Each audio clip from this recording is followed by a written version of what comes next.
En el video anterior les contamos quién fue Kazuko Ozoki en la vida real y por qué esta serie es uno de los estrenos más importantes del año en Netflix. Hoy vamos más adentro. Hoy les contamos todo lo que pasó en los 9 episodios, la historia completa, cómo termina, y lo más interesante de todo.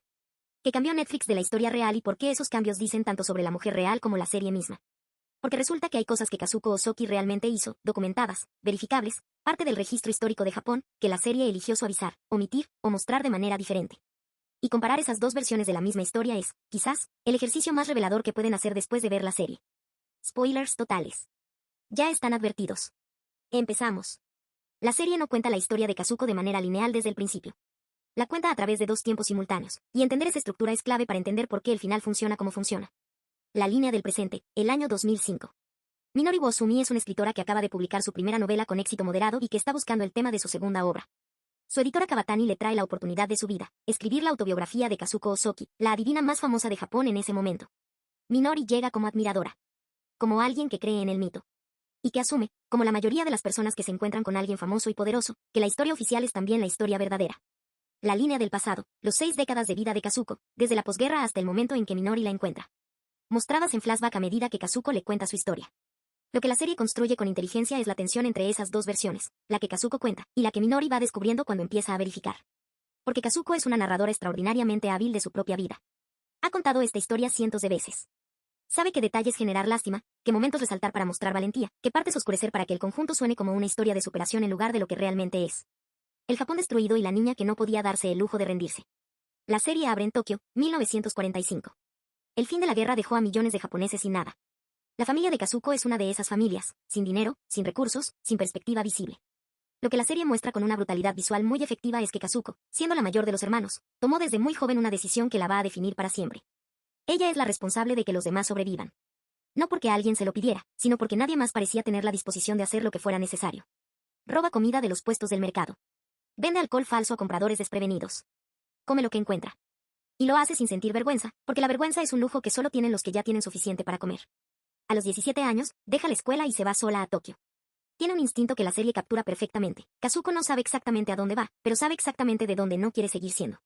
Ginza y el aprendizaje que no tiene nombre en ningún currículum. Tokio en los años 50 es una ciudad que se está reinventando a velocidad vertiginosa. Y Ginza, el barrio que en pocos años se va a convertir en el epicentro del lujo y el entretenimiento de la capital, es donde Kazuko aterriza. Empieza como hostess en uno de los clubes nocturnos. No tarda en tener su propio local. Lo que la serie muestra en este periodo, y que es el corazón de todo lo que viene después, es la educación real de Kazuko. No en libros ni en universidades, sino en la observación.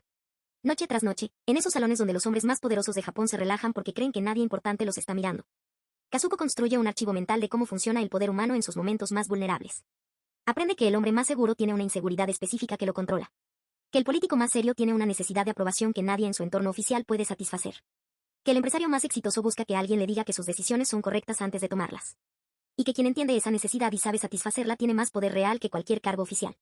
Ese conocimiento, acumulado en años de observación en Ginza, es la base real del sistema de adivinación que Kazuko va a inventar décadas después. No las estrellas. No el misticismo. La psicología humana aplicada con precisión quirúrgica. La primera gran traición, y lo que Kazuko hizo con ella. Los negocios crecen. Kazuko expande sus clubes, gana dinero, construye conexiones. Y entonces llega Yutaka Sudo, socio comercial y pareja sentimental, que desaparece de un día para el otro dejando deudas enormes a su nombre. Millones de yenes en pagarés que Kazuko tiene que cubrir o perderlo todo. Lo que sigue es la escena más importante de toda la serie para entender a Kazuko. Takiguchi, un hombre con conexiones criminales, aparece ofreciéndose a pagar todas las deudas. La condición es que Kazuko quede bajo su control. Y Kazuko, sin otra salida visible, acepta. Lo que viene después es un periodo de sometimiento que la serie muestra con una crudeza que incomoda. Takiguchi no solo controla su dinero, controla sus movimientos, sus relaciones, sus decisiones. Produce pagarés nuevos cada vez que Kazuko está a punto de liberarse, asegurándose de que la deuda nunca termine. Pero aquí viene el momento que la serie marca como el punto de inflexión definitivo de la personalidad de Kazuko. En lugar de quebrar, en lugar de buscar salida por las vías convencionales, Kazuko observa. Aprende exactamente cómo funciona la trampa desde adentro. Y cuando finalmente logra salir, a través de una serie de movimientos que la serie muestra con la misma frialdad con que ella los ejecuta, usa exactamente el mismo mecanismo para atrapar a alguien más. Esa decisión, replicar lo que la destruyó, pero esta vez siendo ella quien lo ejecuta, es el momento en que la serie deja de ser una historia de supervivencia y se convierte en algo más oscuro y más interesante. Chiyoko Chimakura, el espejo más incómodo. La cantante Chiyoko Chimakura es el personaje que más debate generó entre la audiencia de la serie, y con razón, es donde la serie obliga al espectador a confrontar algo que preferiría no ver. Kazuko conoce a Chiyoko cuando la cantante está en una situación vulnerable, problemas económicos, un novio que la abandonó con deudas. Kazuko aparece como salvadora. Paga las deudas. La protege. Le ofrece estabilidad. Y luego replica exactamente lo que Takiguchi hizo con ella. Produce documentos de deuda falsos meses después de haber resuelto la situación original. Le dice a Chiyoko que le debe enormes sumas de dinero. Se queda con la mayor parte de las ganancias de sus actuaciones. La aísla de las personas que podrían decirle la verdad. Y cuando Chiyoko empieza a tener una relación con Jota, el hombre al que Kazuko también estaba cerca, la traición personal se convierte en el motor de la crueldad financiera. Lo que la serie hace con este arco, y lo hace de manera muy deliberada, es negarle al espectador la comodidad de separar a la víctima de la victimaria. Kazuko sufrió lo que le hicieron. Y eligió hacerlo. Esas dos cosas son simultáneamente verdad, y la serie no resuelve esa contradicción porque no puede resolverse. El matrimonio con Yasunaga, el escalón más alto. Masataka Yasunaga es el personaje basado en Masahiro Yasuoka, el corredor de poder real, el hombre que en la vida real era uno de los intermediarios políticos más influyentes del Japón de posguerra. En la serie su nombre fue cambiado, pero la dinámica es la misma. Kazuko lo conoce cuando Yasunaga ya tiene una edad avanzada que ha comprometido su lucidez. Y la serie muestra, con un nivel de incomodidad sostenida que pocas biopics se permiten, cómo Kazuko maniobra alrededor de la familia del anciano, especialmente su hija, que ve exactamente lo que está pasando y no puede detenerlo, para conseguir el matrimonio. Ese matrimonio le da a Kazuko algo que no tiene precio en el Japón de esa época, credibilidad de otro tipo. No la credibilidad ganada con trabajo ni con talento, sino la credibilidad que viene de estar asociada con alguien cuyo nombre abre puertas que el dinero solo no puede abrir. Yasunaga muere el mismo año que se casan. Kazuko hereda el acceso que él representaba y lo usa. El nacimiento de la adivina. El salto hacia la adivinación no fue una revelación espiritual. La serie lo muestra como lo que fue, una decisión de negocios ejecutada en el momento preciso. Los años 90 en Japón traen una nueva angustia colectiva, el fin de la burbuja económica, la incertidumbre sobre el futuro. Una generación que creció creyendo que el trabajo duro garantizaba el éxito y que de repente ve que esa promesa fue mentira. En ese clima de inseguridad masiva, la demanda de certeza, de alguien que con autoridad suficiente diga esto es lo que va a pasar, crece de manera exponencial. Kazuko tiene 40 años, décadas de observación psicológica acumulada, y suficiente inteligencia táctica como para ver la oportunidad exactamente por lo que es. Desarrolla el sistema de las 6 estrellas, un método que mezcla elementos del calendario chino con categorías propias, y lo lanza como si fuera un sistema antiguo y probado. No lo era. Era suyo. Lo inventó. Y precisamente por eso tenía control absoluto sobre él, nadie más podía contradecirla porque nadie más era la autoridad. Sus libros se publican. Se venden. Se reeditan. Baten récords. Y cuando la televisión llama, Kazuko lleva al set exactamente lo que aprendió en Ginza décadas antes, cómo leer a las personas, cómo darles lo que necesitan escuchar. Y cómo hacer que eso que necesitan escuchar suene a verdad absoluta. La frase te irás al infierno no nació de una predicción espiritual. Nació de entender que en un país donde la confrontación directa es culturalmente incómoda, una mujer que te dice en televisión lo que nadie se atreve a decirte en la cara resulta hipnótica. Liberadora. Adictiva. Minori llega al proyecto como escritora, no como investigadora. Pero hay algo en Kazuko que no cierra, pequeñas inconsistencias en las fechas, versiones de eventos que no coinciden cuando habla con personas que estuvieron ahí. Silencios demasiado perfectos en los momentos donde debería haber más detalle. El punto de quiebre es Isao, el hermano menor de Kazuko, al que ella desvinculó de su vida hace años. Cuando Minori lo encuentra y escucha su versión, el contraste con la que Kazuko contó es suficientemente grande como para que algo que era una intuición se convierta en una certeza. La historia oficial es una obra de ficción muy bien escrita. Lo que Minori va armando en los episodios finales es un mosaico de manipulaciones sistemáticas. La deuda falsa con Chiyoko. La manera en que manejó el estado de Yasunaga. Los silencios convenientes sobre los periodos donde su relación con el crimen organizado era más activa. La versión embellecida de cada traición que sufrió, omitiendo siempre que, en la mayoría de los casos, terminó haciendo algo similar o peor a alguien más. Y luego está Jota, el hombre con quien Kazuko tuvo la relación más significativa de su vida, y que la serie revela fue aislado de su familia durante el periodo en que estaba bajo la influencia de Kazuko, tomando decisiones que beneficiaban a ella en un momento en que él era vulnerable. Cuando Minori presenta todo esto a Kazuko, la confrontación es la más tensa de toda la serie, y también la más reveladora. Porque Kazuko no colapsa. No llora. No admite culpa. Lo que hace es lo que siempre ha hecho, intentar tomar el control de la narrativa. Busca el ángulo desde donde la historia puede reenmarcarse de manera que le favorezca. Y esta vez, por primera vez en toda la serie, alguien no cede. Minori la mira, escucha el intento, y dice que no. La publicación y la caída visible. Minori publica el libro. No la autobiografía que Kazuko contrató, sino el resultado real de su investigación. Y casi simultáneamente, la revista Weekly Gendai publica una serie de artículos que exponen las contradicciones de la historia de Kazuko con documentos y testimonios. Lo que sigue es rápido y brutal en términos mediáticos. Los artículos en Weekly Gendai se publican durante 15 semanas consecutivas. 15 semanas de portadas que van desmantelando la persona pública que Kazuko construyó durante décadas. Los canales de televisión cancelan sus contratos. Las marcas se distancian. La mujer que durante años fue omnipresente en los medios japoneses desaparece de ellos casi de golpe. La serie muestra ese momento con una imagen que dice más que cualquier diálogo. Kazuko sola en su casa, sin las cámaras, sin el kimono perfecto, sin el escenario. Por primera vez en mucho tiempo, completamente invisible. Para una mujer cuya identidad fue construida alrededor de ser vista, esa invisibilidad es, como dice la crítica de Tombori Day, el castigo más cruel posible.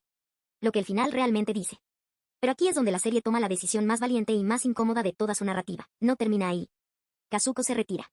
Se reagrupa. Y regresa. Lanza una aplicación de adivinación de las 6 estrellas.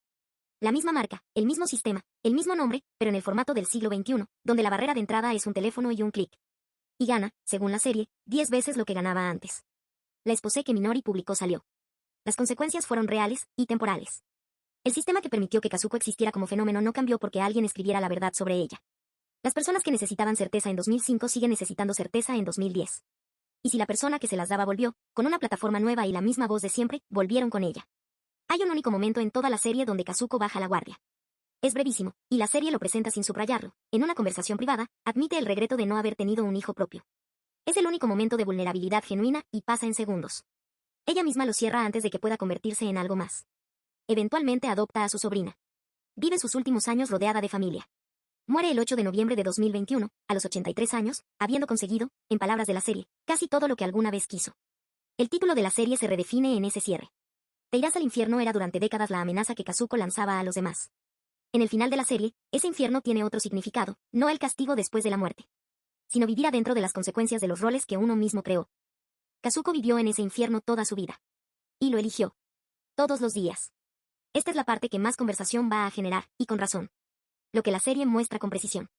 La historia de Yutaka Sudo y la deuda fabricada por Takiguchi, documentada. La trampa de los pagarés que se reproducen cuando la víctima está a punto de liberarse es un mecanismo que el crimen organizado japonés usó sistemáticamente en ese periodo. Que Kazuko la sufrió y luego la replicó con Chiyoko es, según los testimonios que existen, esencialmente lo que ocurrió. La relación con la yakuza, real. Los negocios de entretenimiento en Ginza en los años 50 y 60 operaban inevitablemente en contacto con el crimen organizado, que controlaba territorialmente esos espacios. Kazuko tuvo esas conexiones y las usó cuando le convenía. El matrimonio con Maseiro Yasuoka, real, aunque la serie cambió el nombre a Masataka Yasunaga. Yasuoka era exactamente el tipo de figura que la serie describe, un intermediario de poder político de enorme influencia. Y las circunstancias del matrimonio, incluyendo la oposición de la familia, están documentadas. El récord Guinness y el fenómeno televisivo, absolutamente real. Más de 60 millones de copias de sus libros. Aparición en Iron Chef. Fans entre campeones de sumo y figuras políticas. La popularidad de Kazuko Usoki en los años 2000 no tiene exageración en la serie, si acaso, la serie la suaviza un poco. Los artículos de Weekly Gendai, completamente reales. La revista sí publicó una serie de exposés sobre Kazuko Usoki en 2006 que cuestionaron las inconsistencias de su historia. Y ella sí se retiró temporalmente de los medios después de eso. El regreso con la app, real. Kazuko Usoki lanzó aplicaciones de astrología que se convirtieron en fuentes de ingresos significativas durante sus últimos años. Lo que la serie cambió o suavizó. Los nombres. El más significativo es Maseiro Yasuoka convertido en Masataka Yasunaga. La decisión tiene sentido legal y narrativa, permite a los guionistas tomar libertades con la representación de esa relación sin que la familia de Yasuoka tenga recurso legal directo. Pero el cambio de nombre es también una señal de que hay aspectos de esa historia que la producción prefirió no mostrar en su totalidad. La brutalidad de algunas relaciones. Los testimonios sobre la relación de Kazuko con Chiyoko Chimakura que existen fuera de la serie sugieren que el control fue más absoluto y más prolongado de lo que 9 episodios pueden capturar. La serie muestra el mecanismo. La escala real de la situación habría requerido más tiempo del que la narrativa podía permitirse. El grado de conciencia sobre sus métodos. Hay un debate legítimo entre quienes estudiaron la vida real de Usoki sobre si ella llegó a desarrollar una creencia genuina en sus propios métodos, si en algún punto la adivina se convenció de la adivina. O si siempre fue completamente consciente del mecanismo. La serie elige la versión más matizada, una mujer que comenzó como fraude puro y que en algún punto de la historia empezó a habitar su propio personaje de maneras que ella misma ya no podía distinguir completamente. Lo que no se puede verificar. Hay periodos de la vida real de Kazuko Usoki para los que simplemente no hay documentación pública suficiente. La serie los rellena con ficción plausible, y esa es exactamente la razón por la que abre con la nota de que es obra de ficción basada en eventos reales. No como descargo. Como honestidad sobre lo que cualquier biopic inevitablemente hace. La pregunta que la comparación deja abierta. Lo más perturbador de comparar la serie con la historia real no es lo que Netflix cambió. Es lo que no tuvo que cambiar porque la historia real ya era suficientemente extraordinaria sin adornos. Una mujer que creció con hambre literal. Que aprendió a leer el poder humano en los clubes nocturnos más peligrosos de Tokio. Que sufrió una trampa de deuda fabricada y la replicó exactamente. Que se casó con un anciano de influencia política para acceder a sus conexiones. Que inventó un sistema de adivinación propio para tener control total sobre la narrativa. Que fue expuesta y regresó ganando más dinero que antes. Eso no es una historia que los guionistas de Netflix construyeron para que fuera dramáticamente satisfactoria. Es lo que realmente ocurrió. Y eso, más que cualquier decisión creativa de la producción, es lo que hace que Te irás al infierno sea tan difícil de dejar de ver. Te irás al infierno Stractogel es una de las series biográficas más honestas que Netflix ha producido en los últimos años, no porque sea completamente fiel a los hechos, sino porque es completamente fiel a la pregunta que los hechos plantean. No está preguntando si Kazuko Usoki era buena o mala. Está preguntando algo más difícil. ¿Qué tipo de sistema produce a alguien como Kazuko Usoki y la convierte en un fenómeno nacional? ¿Qué dice de Japón que millones de personas eligieran seguir a una mujer que les decía que iban a morir o irse al infierno, semana tras semana, año tras año? ¿Y qué dice de cualquier sociedad el hecho de que la exposición de la verdad sobre alguien así no sea suficiente para destruir lo que construyó? Toda Erika entrega una actuación que debería estar en todas las conversaciones de fin de año sobre lo mejor de la televisión global en 2026. Su Kazuko es inteligente, hambrienta, solitaria, cruel y genuinamente fascinante, y nunca en los mismos momentos. Esa complejidad simultánea es casi imposible de sostener durante 9 episodios, y ella lo hace sin que parezca esfuerzo. El final no da satisfacción fácil porque la historia real no la tuvo. Kazuko no fue destruida. No pagó en términos que el espectador pueda sentir como justicia. Vivió bien, rodeada de gente que la quería al final, y murió a los 83 años habiendo conseguido casi todo lo que quería. Eso es incómodo de ver. Y es exactamente porque importa. Una serie de 4 estrellas sobre 5. Que podría ser la mejor biopic del año en cualquier idioma. Te irás al infierno es la historia de una mujer que pasó hambre de niña, aprendió todo lo que necesitaba aprender en los lugares más oscuros del Japón de posguerra, y construyó un imperio sobre una verdad simple y perturbadora. Que la gente no quiere certeza porque sea real. La quiere porque la incertidumbre duele más que cualquier predicción de catástrofe. Kazuko Osoki les decía a millones de japoneses que iban al infierno. Y ellos aplaudían y volvían la semana siguiente. 9 episodios. Todos disponibles en Netflix. Suscríbanse si todavía no lo han hecho y activen la campanita. Hasta la próxima.